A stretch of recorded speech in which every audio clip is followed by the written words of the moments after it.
হেই, তুমি কি কখনো খেয়াল করেছো ইসলামিক ভিডিও চালু করলেই হঠাৎ মন অন্যদিকে চলে যায় কেন?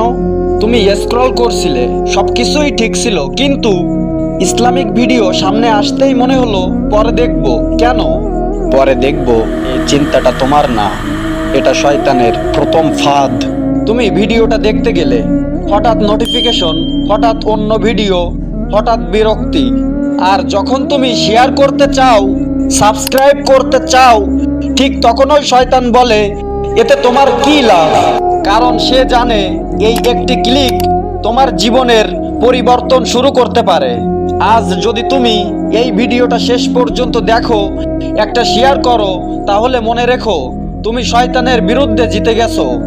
তুমি কার পক্ষে দাঁড়ালে কমেন্টে বলো, আমি থাকবো তোমাদের অপেক্ষায়।